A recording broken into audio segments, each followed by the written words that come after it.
ಜನ ಮರುಳೋ ಜಾತ್ರೆ ಮರುಳೋ ಅನ್ನೋ ಗಾದೆ ಮಾತಿದೆ. ಆ ಗಾದೆಗೆ ತಕ್ಕ ರೀತಿ ಈ ಊರಲ್ಲಿ ಜಾತ್ರೆಯ ಆಚರಣೆ ನಡೆದಿದೆ. ಜಾತ್ರೆಯಲ್ಲಿ ಈ ರೀತಿ ಕೂಡ ಆಚರಣೆ ಮಾಡ್ತಾರಾ ಅಂತ ಆಶ್ಚರ್ಯ ಆಗುತ್ತೆ. ಜನ ಏನಂತ ಆಚರಣೆ ಮಾಡಿದ್ರು, ಏನ್ ಹೇಳ್ತಾ ಇದೀವಿ ಅನ್ಕೊಂಡ್ರ ಈ ಸ್ಟೋರಿ ನೋಡಿ.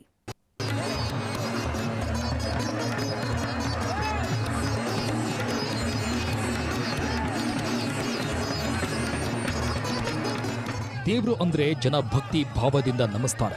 ಯಾರಿಗೆ ಭಯ ಪಡ್ತಾರೋ ಇಲ್ವೋ ಗೊತ್ತಿಲ್ಲ, ಆದ್ರೆ ಭಗವಂತನಿಗೆ ಮಾತ್ರ ಹೆದರ್ತಾರೆ. ಸ್ವಾಮಿ ಕಾಪಾಡಪ್ಪ ಅಂತ ಕೈ ಮುಗಿತಾರೆ. ಆದ್ರೆ ಭಕ್ತಿ ಅನ್ನೋದು ಜನರ ಮನಸ್ಸಲ್ಲಿ ಯಾವ ಮಟ್ಟಿಗೆ ಇದೆ ಅನ್ನೋದಕ್ಕೆ ಈ ದೃಶ್ಯಗಳೇ ಸಾಕ್ಷಿ.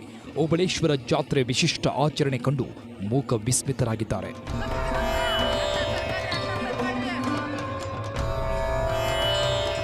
ದಾವಣಗೆರೆ ಜಿಲ್ಲೆ ಕೋಡಿಹಳ್ಳಿ ಗ್ರಾಮದ ಓಬಳೇಶ್ವರ ಜಾತ್ರೆ ಅಂದ್ರೆ ಸಿಕ್ಕಾಪಟ್ಟೆ ಫೇಮಸ್. 3 ವರ್ಷಕ್ಕೊಮ್ಮೆ ನಡೆಯೋ ಈ ಜಾತ್ರೆಗೆ ತನ್ನದೇ ಆದ ಮಹತ್ವ, ಇತಿಹಾಸವಿದೆ. ಓಬಳೇಶ್ವರನ ಜಾತ್ರೆಗೆ ಎಲ್ಲಿದ್ದವರು ಒಂದು ಕಡೆ ಸೇರ್ತಾರೆ. ಈ ಜಾತ್ರೆ ವಿಶೇಷ ಅಂದ್ರೆ ಹೊಳೆ ಪೂಜೆ. ಊರಿನ ಹೊರಗೆ ಇರೋ ಹಳ್ಳಕ್ಕೆ ಹೋಗಿ ಹೊಳೆ ಪೂಜೆ ಮಾಡಬೇಕು. ಆಗ ಊರಿನ ಜನರೆಲ್ಲ 1.5 ಕಿಲೋಮೀಟರ್ ವರೆಗೆ ಅಡ್ಡಲಾಗಿ ಮಲಗ್ತಾರೆ. ಅವರ ಮೇಲೆ ಓಬಳೇಶ್ವರ ದೇವರನ್ನ ಹೊತ್ತ ಪೂಜಾರಿ ಅವರ ಮೇಲೆ ನಡೆದುಕೊಂಡು ಹೋಗ್ತಾರೆ. ನಂತರ ಅಲ್ಲಿಂದ ದೇವಸ್ಥಾನದವರೆಗೂ ಮಲಗಿದ್ದ ಜನರ ಮೇಲೆ ಪೂಜಾರಿ ನಡೆದುಕೊಂಡೇ ಬರ್ತಾರೆ. ಈ ಆಚರಣೆ ಕೂಡ ಎಲ್ಲರ ಹುಬ್ಬೇರುವಂತೆ ಮಾಡಿದೆ.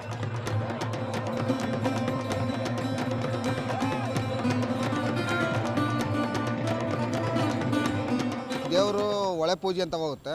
ಒಳೆ ಪೂಜೆ ಅಂತ ಹೋದಾಗ ಅದು ಆ ಕಡೆಯಿಂದ ಒಳೆ ಪೂಜೆ ಮುಗಿಸ್ಕೊಂಡು ದೇವಸ್ಥಾನಕ್ಕೆ ಬರ್ಬೇಕಾದ್ರೆ ಪ್ರತಿಯೊಬ್ಬರು ಸಹ ದೇವರ ಪಾದ ಸ್ಪರ್ಶ ಮಲಗಿರ್ತಾರೆ. ಅವ್ರ ಬೆನ್ನ ಮೇಲೆ ಪಾದ ಸ್ಪರ್ಶ ಮಾಡಿ ಬರುತ್ತೆ. ಆ ಸ್ಪರ್ಶದಿಂದ ಅವರಲ್ಲಿರೋಂಥ ನೋವು ನಿವಾರಣೆಗಳು ಮತ್ತು ಕಷ್ಟ ಸಂಕಟಗಳು ಏನೇ ಇದ್ದರೂ ದೂರ ಆಗ್ತಾ ಅನ್ನೋ ಒಂದು ಹಿಂದಿನ ಇತಿಹಾಸದಿಂದಲೂ ಇದು ವಾಡಿಕೆ ಇದೆ.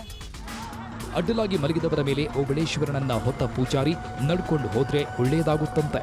ಸಂಕಷ್ಟಗಳೆಲ್ಲ ದೂರವಾಗಿ ಮಕ್ಕಳಾಗದವರಿಗೆ ಮಕ್ಕಳ ಭಾಗ್ಯ ಕರುಣಿಸ್ತಾನಂತೆ. ಕೆಲಸ ಸಿಗದವರಿಗೆ ಕೆಲಸದ ಭಾಗ್ಯ ದೊರೆಯುತ್ತೆ ಅನ್ನೋದು ಜನರ ನಂಬಿಕೆ. ಹೀಗಾಗಿ ನಮ್ಮ ಕಷ್ಟಗಳಿಗೆ ಪರಿಹಾರ ಮಾಡಪ್ಪ ದೇವರೇ ಅಂತ ದೇವರ ಮುಂದೆ ಅಡ್ಡಲಾಗಿ ಮಲಗುತ್ತಾರೆ. ಒಳೆ ಪೂಜೆ ದೇವಸ್ಥಾನದ ಒಳೆ ಪೂಜೆ ಮಾಡ್ಬೇಕಾದ್ರೆ ದೇವ್ರನ್ನ ಯಾರು ನೋಡೋದು, ಎಲ್ಲ ಕಣ್ಣಿಗೆ ಬಟ್ಟೆ ಕಟ್ಕೊಂಡಿರ್ತಾರೆ. ಕಣ್ಣಿಗೆ ಬಟ್ಟೆ ಕಟ್ಬಿಟ್ಟು ಪೂಜೆ ಮಾಡ್ತಾರೆ. ದೇವ್ರು ತೊಳಿತಾರೆ, ಕಣ್ಣಿಗೆ ಬಟ್ಟೆ ಕಟ್ಕೊಂಡೆ ದೇವ್ರು ತೊಳಿತಾರೆ. ಕಣ್ಣಿಗೆ ಬಟ್ಟೆ ಕಟ್ಕೊಂಡೆ ಪೂಜೆ ಮಾಡ್ತಾರೆ. ಅದೊಂದು ವಿಶೇಷ. ಅಲ್ಲಿ ನಾನು ಎಲ್ಲೂ ನೋಡಿರಲ್ಲ, ನಮ್ಮನ್ನು ನೋಡ್ಲಿಕ್ಕೆ ಬಿಡಲಿಲ್ಲ ಅವರು. ದೇವಸ್ಥಾನದ ಯಾರು ನೋಡೋಂಗಿಲ್ಲ, ಹಳೆ ಕಾಲದಿಂದ ನಡ್ಕೊಂಬಂದಿರೋದಪ್ಪ ಅಂದ್ರೆ ಕಣ್ಣಿಗೆ ಬಟ್ಟೆ ಕಟ್ಕೊಂಡು ಎಲ್ಲ ಪೂಜೆ ಮಾಡಿದ್ರು, ದೇವ್ರು ತೊಳೆದ್ರು. ಅದೊಂದು ವಿಶೇಷತೆ ನನಗೆ ಒಂಥರ ಏನೋ ಹೊಸದಾಗಿ ಅನ್ನಿಸ್ತು ಸರ್. ಒಟ್ನಲ್ಲಿ ಕೋಡಿಹಳ್ಳಿ ಗ್ರಾಮಸ್ಥರ ದಶಕಗಳ ಆಚರಣೆಗೆ ಪರ ವಿರೋಧದ ಚರ್ಚೆಗೆ ಕಾರಣವಾಗಿದೆ. ಕೆಲವರು ಇದು ಮೌಢ್ಯತೆ ಆಚರಣೆ ಅಂದ್ರೆ, ಇನ್ನು ಕೆಲವರು ಅವರವರ ಧಾರ್ಮಿಕ ನಂಬಿಕೆ ಎನ್ನುತ್ತಾರೆ. ಸಂಜಯ್, ನ್ಯೂಸ್ 18 ದಾವಣಗೆರೆ.